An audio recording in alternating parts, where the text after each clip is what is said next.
So it cut me off and I kept talking. I apologize. So x plus 1 equals y. So that's my rule for this coordinate plane.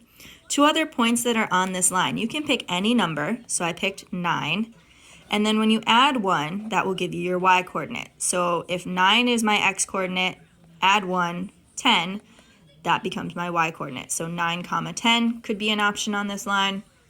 And then I jumped up to the x coordinate being 27. Again, as long as you're following the rule, it's going to be correct. 27 plus 1 will give you 28. So that's an option. You could have picked any number as long as you followed those rules that x plus 1 equals y.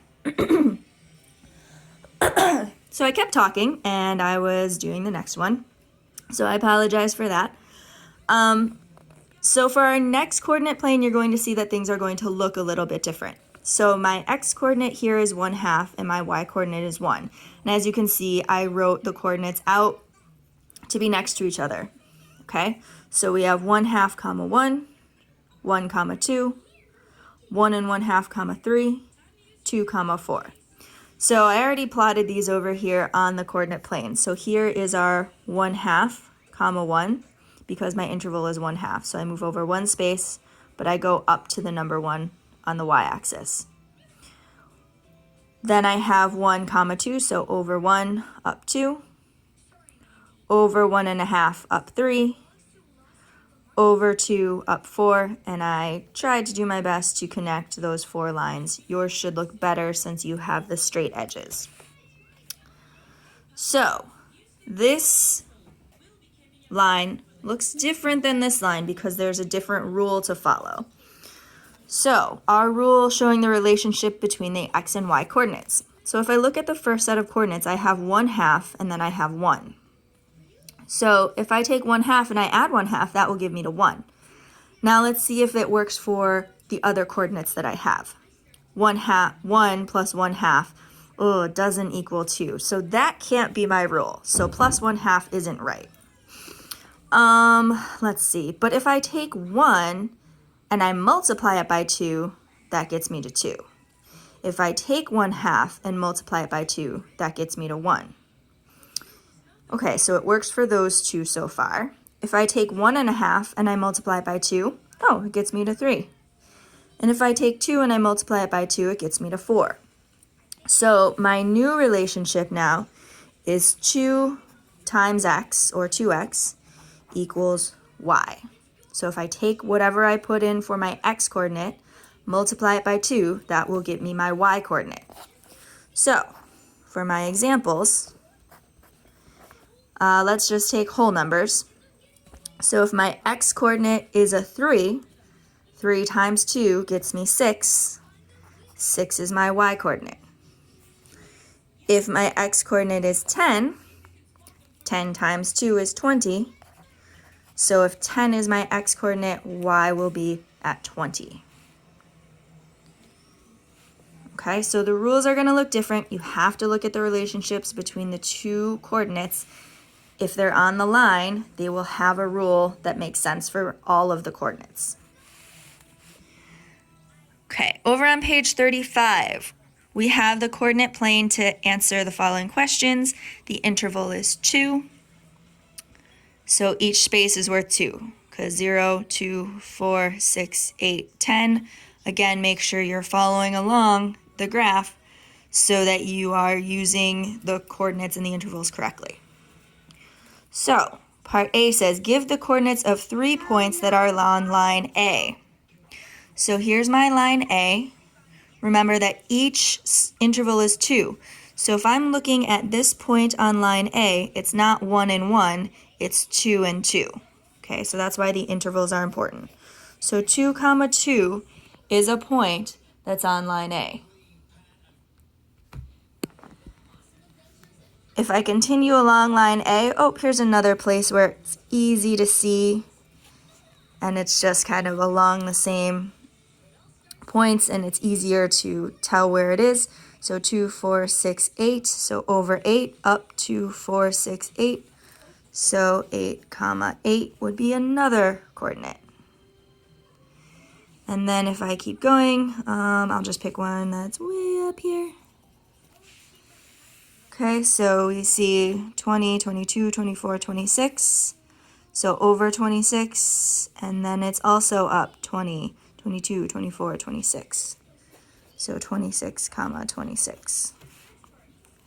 So write a rule that describes the relationship between the x and y coordinates for line A. So easy enough, 2 and 2 are the same, 8 and 8 are the same, 26 and 26 are the same. So in this case, x is the same as y. No matter what point you have for x, it's going to be the same for coordinate y. All right, then lucky for you guys, I have 2 of these, so I can just kind of look up and down. If you look on page 36, what do you notice about the y coordinates of every point on line B? So if you look up here, here's the same coordinate plane.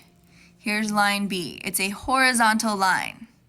So all of my y coordinates are going to be the same, okay? So 10, 12, 14, 16, 18. It's between 16 and 18, so it must be at 17. So the y coordinates are the same. And if you want to be more specific, y equals 17.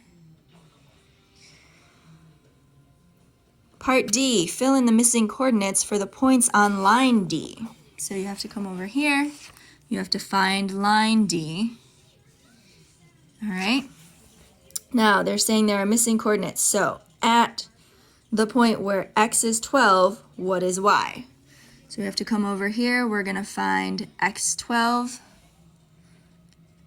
So y is right here, and y is at this point, so 2, 4, 6. So 12, comma 6.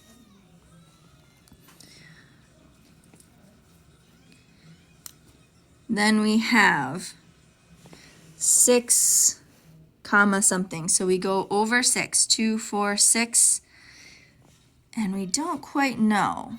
So I'm going to kind of continue this along the same line.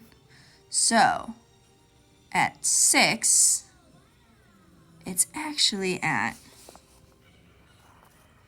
0. Because it's along the origin, or along the x coordinate, so x-axis. So it's going to be at 0. All right, now their x coordinate is missing, but we have our y coordinate at 24. So we look up for 2, 20, 22, 24.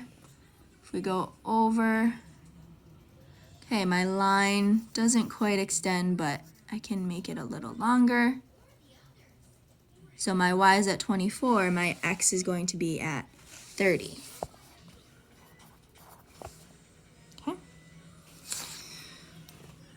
I have 28 as my x coordinate, so 20, 22, 24, 26, 28. Where does it meet on the y coordinate? All the way up here.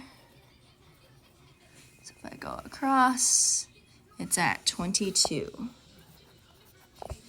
Now as you can see, there's a pattern kind of emerging. So my x is 12, my y is 6. My x is 6, my y is 0. X coordinate is 30, my y is 24. X is 28, my y is 22. So you should start to see the relationship between these numbers as we move along.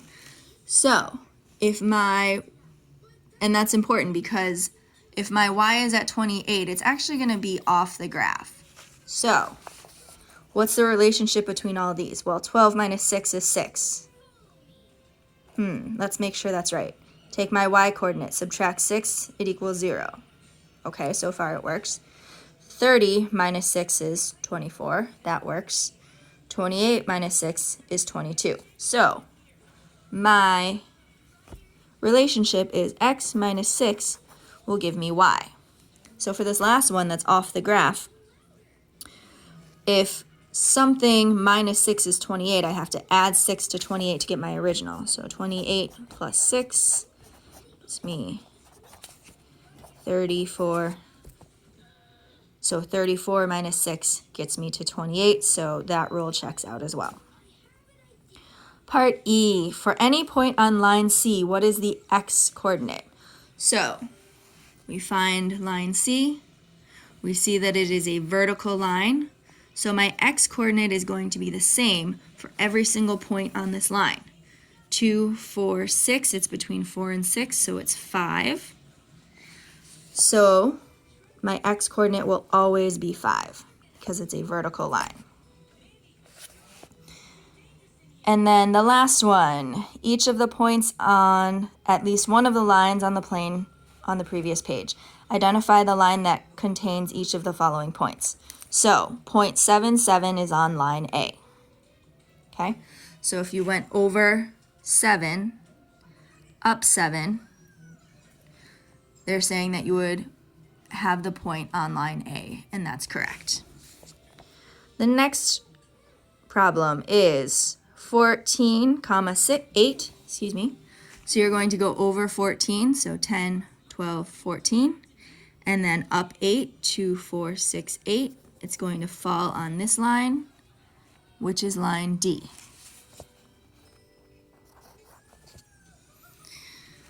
Then we have over 5, up 10, so over 5, up 10. There's actually two places that lines that it falls on. It falls on line C, because it's vertical, but it also falls on this diagonal line E. So C and E would be correct answers there.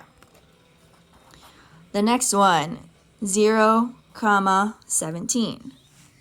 So 0 over 0, up 17. Doesn't really fall yet, but if we were to extend this line, it would fall on line B.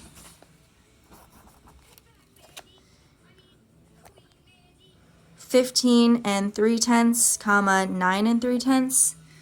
So this one's a little trickier because we have 10, 12, 14, 15.3. So it's somewhere in there. And then along here, it's getting a little bit particular. It's hard to do when the interval's 2. But eyeing it, it will fall on line D. And then last one, over 20, up 40. So over to the 20, up to the 40. We could guesstimate which line makes the most sense. Line E would make the most sense if we were to continue it way, way, way off the graph. Okay? So line E. We could also check with the rule as well for line E and see if it works. So if we look at line E, one of the points is over 2, up 4. Okay?